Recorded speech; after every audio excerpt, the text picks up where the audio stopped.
Sports fans in Paris are celebrating their star-studded 2024 Summer Olympics opening ceremony. Former US President Donald Trump slams Vice President Kamala Harris's remarks on the Israel-Hamas war as disrespectful.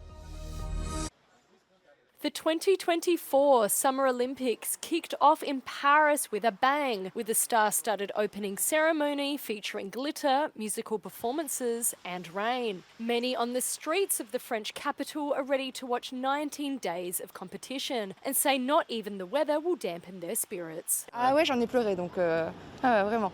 Je sais pas, c'est l'émotion, c'est de voir des gens qui nous marquent, qui nous ont touchés au niveau du sport, ouais, c'est toute l'ambiance avec la pluie qui était sur les gens. Enfin, je sais pas, j'ai trouvé ça très très beau, franchement. Event organisers say millions of fans have flocked to the city to watch.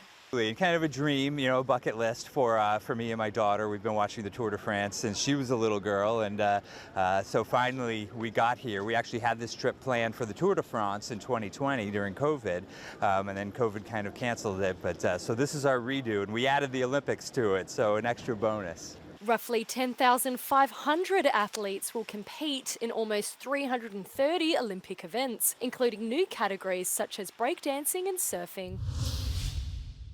At least 30 people, including 15 children at a school in Gaza, have been killed by an Israeli airstrike, according to Palestinian health officials. The Israeli military says it targeted the building as it served as a Hamas stronghold used to store weapons.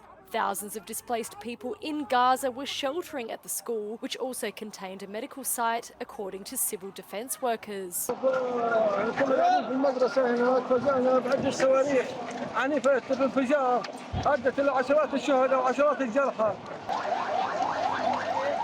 هجرة ورابعة وخامسة طالما استمر العدوان طالما استمرت الهجرة من كل يوم لكل يوم على نفس النظام ونفس النهج الله يصلح الحال ويفرجها علينا. Earlier, the IDF ordered the evacuation of a part of a designated humanitarian zone in southern Gaza. This is the second evacuation order issued in a week as Jerusalem targets parts of Mawasi, a crowded camp hosting thousands of displaced Palestinians.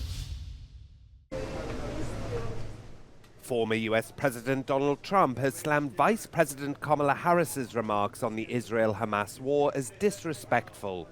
He was speaking at his Mar-a-Lago estate in Florida, where he held talks with Israel's Prime Minister Benjamin Netanyahu. On Thursday, Netanyahu met Harris at the White House for talks largely focused on the status of Gaza ceasefire negotiations. Harris said it was time to end the war and said she was concerned about the dire humanitarian situation in Gaza. Asked if her remarks might have an impact on ongoing ceasefire talks, Netanyahu said, "I think time will tell." The Israeli military operation in Gaza was sparked by an incursion into Israel by Hamas on October the 7th, which saw around 1,200 people killed and 250 others kidnapped. The IDF operation in Gaza has been devastating, with at least 38,000 Palestinians killed and around 80% of the Strip's population displaced. Dozens of people were evacuated from their village in Poland after an unexploded missile from World War II was found.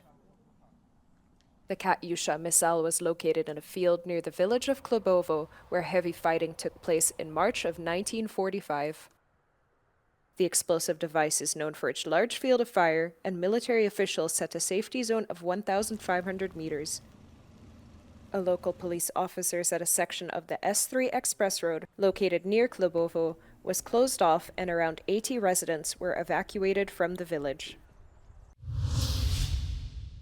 A regional dam in Russia has collapsed, forcing the evacuation of 163 residents, including 21 children. Rains and increased water in the Kylym Reservoir, located in the country's centre-west, eroded roughly 100 metres of the embankment. Evacuees from 4 nearby villages were transported roughly 13 kilometres north of the flood zone to temporary accommodation centres. According to Russian media, water levels in the reservoir are now receding, with local authorities repairing the dam.